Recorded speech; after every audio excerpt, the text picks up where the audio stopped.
So I did my first fitness competition at 36 years old, which was 10 years ago, so I'm 46 now. And I had thought about doing a fitness competition all through my early 30s. I was kind of hemming and hawing a little bit around it and couldn't really just quite bite the bullet and jump in and just go for it, right? And when I was 35, I moved across the country and I only knew 1 or 2 people. And I was like, I'm gonna do this. I'm gonna be this whole new person and start doing fitness competitions. So I had really gotten into health and fitness in my 20s. I had quit smoking and then I gained a bunch of weight from quitting smoking. And then I did Weight Watchers and lost the weight and got back into shape, started smoking again. And then I quit smoking again and learned from the first time around and didn't gain any weight. Just got back into, eating right, exercising, and that sort of thing. So I started getting into really good shape into my early 30s and thought, okay, this would be fun to really just take this to the next level. And I had found out about fitness competitions through Oxygen magazine had these forums long time ago. They had these forums. This is before Facebook and Facebook groups and all that stuff. And I found out about fitness competitions through those Oxygen forums and I thought that would be awesome if I could do that. And I just wanted to look like that. I just wanted to look like just really toned and in shape and really just feel strong. In 2013, I went to Kathy Savage Fitness in Boston. She runs or used to run Camp Savage every January in Boston, which going to Boston in January is rough, but it was worth it. And I got to learn just all about what it's like to compete, what's needed to compete, what's required, all that kind of thing. And what I quickly learned was that while I had been going to the gym and working out, I was lifting weights, I was getting on the elliptical, maybe getting on the bike or the step mill, doing a little bit of cardio. I wasn't in the kind of shape that I thought I was in. I really needed to work on my conditioning, my agility, that kind of stuff. So I was like doing workouts at Camp Savage where I thought I was gonna throw up. It was amazing. Like you think it's not amazing, but it was amazing. So it really taught me the intensity that I needed to have with my workouts in order to prepare for a fitness competition. So that was in January and then I competed in June. And so in those 5 or 6 months, I spent a lot of time working out, meal prepping, eating, sleeping, and doing all of the things. So workouts really looked like a very traditional bodybuilding style of workout where you do one body part per day. I lifted weights 5 days a week, sometimes 4 days a week, just depended on what I was working on that particular month. My workouts would go by month. And then on the 6th day, I would do some sort of functional workout. So like some sort of body weight workout to work on my conditioning. Then in addition to lifting weights during the week, I would do either steady state cardio or HIIT cardio. And I never did more than 30 minutes of cardio. We brought off the body fat off my body through diet and it worked very well. So I didn't have to do a ton of cardio. Your workouts, if you decide that you want to do a fitness competition, your workouts are going to vary. It just depends on what it is that you need to work on. I put muscle on very quickly on my shoulders and my arms and in my thighs. Like I just pack the muscle on right there. That's where I seem to carry a lot of my muscles. So your workouts are just going to vary just dependent on your body type. My nutrition was, again, nutrition is going to be different for everybody, but I'm sharing this with you because it was helpful for me when I was thinking about getting into this. It was helpful for me to watch YouTube videos and see what other people are doing, with this full understanding that it's going to be different for me and where I am, right? So I'm telling you this, that what I did is not going to be the same for you. So what I did is I had 5 small meals per day, protein at every single meal, vegetables at every single meal, and then I had complex carbohydrates in there, quinoa, sweet potatoes, things like that, and then some sort of fruit like berries, strawberries, blueberries, raspberries, that kind of fruit, and then also good fats. So things like avocados, nuts, nut oils, Udo's oil, coconut oil, stuff like that. So that was really what entailed my nutrition. And then as we would get closer and closer to the show, the nutrition would get tweaked just a little bit, start bringing down some of the carbs. I never cut anything out throughout the entire prep.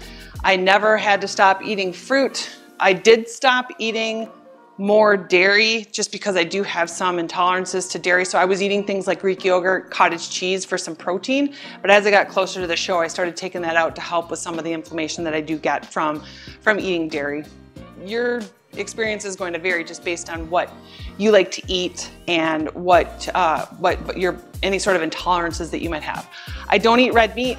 If I do eat it, it's very, very rare. Maybe the meat's not rare. It's just a very rare opportunity that I actually eat meat or red meat. I might have a bite of it once or twice a year from my husband's steak or something like this. So I ate a lot of chicken, ground turkey, fish, things like that. That's really what I spent a lot of my time eating. I also used protein shakes.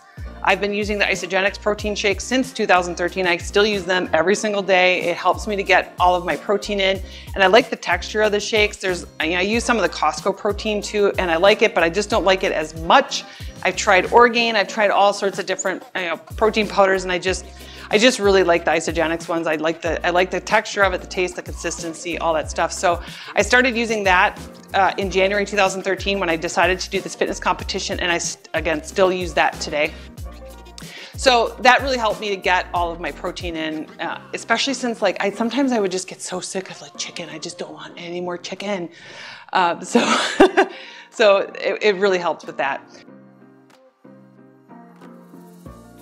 Some other things that I think are specific to us as women over 35 is that you have responsibilities, all right? It's very different from being 21 years old and not having a whole lot of responsibilities in the world just yet. So you've got a job, you've got a career, you might have a family, you've got a husband, you've got a wife, you've got a girlfriend, you've got a boyfriend, you've got kids, you've got, all these other responsibilities, all these other people that are dependent on you. So I don't have biological children. I have a stepson. At the time I was single and I was working full-time. I was a vice president at a college and I was working on my PhD. So I had a lot going on in my life. So it was really important for me to plan and structure, but also understand that my plan is also going to go sideways at any given moment. All right. So when you are at a certain age and you've got responsibilities, you make this plan, but you got to understand that, life's going to happen and it's not always going to happen as planned. So for example, I would sit down on Sunday night, plan out my workouts for the week, when that was going to happen. I'm not a huge working out in the morning person. I try to be, but I wouldn't always get my workouts in the morning. So I would make sure that if I'm going to do it in the evening, that I have time in the evening. I don't have something else going on. And then I would plan out all of my meals for the week, but also knowing that sometimes maybe I just don't want chicken for dinner. Maybe I want to have scallops or something else so I can kind of move things around. But I would plan out everything that I was going to eat throughout that week, do my grocery shopping, get everything prepared and planned, and just execute the plan. Then the week just happens and you just execute the plan. But again, knowing that things are going to go sideways. So I think that when you're thinking about competing over the age of 35, that's really the big thing, is that, life is different than when you were 20 or 21. And then as you start getting closer to 40, in your 40s, things start changing in your body, your midsection, things like that. And I'm gonna make another video about that. I'll be making a lot of videos about that. I'm learning so much about how your body changes in your 40s. I did my last fitness competition in 2017 when I turned 40, and I plan to do another one. I'm recovering from an injury right now, a very serious leg injury. So that's the priority, is the leg injury, but I do plan to compete again. And so I'll make another video about competing in your 40s and what that looks like, because I think it is different just based on some of the hormonal things that are going on in your body. And, some of the, you just start carrying fat in places you didn't used to carry fat. So it's different. So I wanted to just make this video to share with you, those of you who are thinking about competing, you're over 35, and what is it like? Again, the process is going to be a little bit different for everybody, but it's the workouts, it's the nutrition. Nutrition happens, 80% of everything happens here in the kitchen where I'm filming today. Really just managing stress, getting enough sleep, and making sure that you're planning things out so that you don't have to spend all of this mental energy thinking about, what am I making for this meal? What am I making for that meal? It's just already planned out, and you just do it.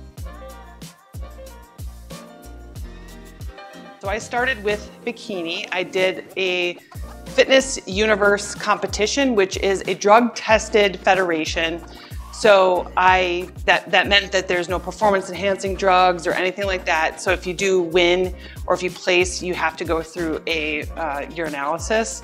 And I thought that I was like ready for it but when I got there, I was just like so super intimidated by everything. Like I had just had no idea what to expect. I will be honest, I placed dead last in the entire competition. Like I said, I just wasn't prepared for what I was getting into.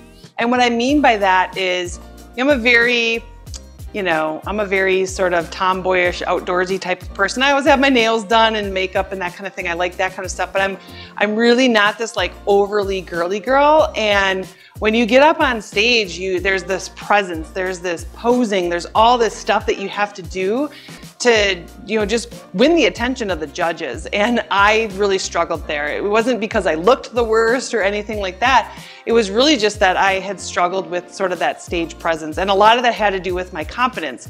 Like I said, I was very intimidated. I didn't know what I was getting into.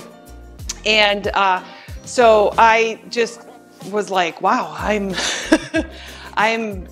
was just very intimidated. Like I said, I'll say that over and over again and I'll edit all that out. But I remember being up on stage with the entire group of women that were competing and looking around, just like I was at the very end and I was looking around like, wow, these women they just look fabulous. Everybody looked just wonderful and everybody was very friendly.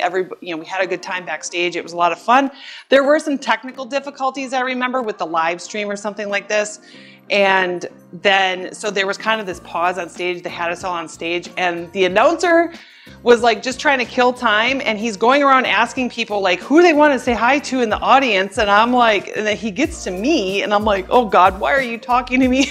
I'm so nervous right now. Like, why are you doing this to me? But I did not know, but my now husband, who was a friend at the time, was actually watching me on the live stream. I didn't know that until after the fact. So that was kind of cute. So the first competition was a really good experience. Really just getting my feet wet, understanding what I was getting myself into, even with like hair and makeup and posing and tanning and what your suits need to look like and all that stuff was just so foreign to me. It was so new to me. And I was so thankful to have a coach and a group of women to do all of this with, because I would have just been even more lost and even more intimidated without that support. So I was very thankful for that. I took the next 2 years to really focus on building more muscle. So I'll show you some pictures here where you can see sort of side by side from 2013 to 2015. And you can see that I did put on some more muscle. I leaned out a little bit more. I knew what to expect this time around. I knew what kind of work I needed to do. So I looked much better this time around. But again, I still struggled with sort of that stage presence of, here I am, this is my stage, and being very girly and flirty and that kind of thing. It's just a thing I struggle with. It's just not me. So thank you for watching this video. Like I said, I just wanted to make it to share just a little bit about what my experience was like to compete over the age of 35. And I'll be making more videos about this topic. I know when I post about it on social media, a lot of people have questions and I get messages from people and things like that. So I wanted to start making these types of videos for you. And then when I do actually start preparing for my competition, I'm going to be better about documenting it this time around. So thank you. Make sure that you like this video, subscribe to my channel, and then share this video with somebody who you think might find it beneficial. And I'll see you in the next video. Have a great day.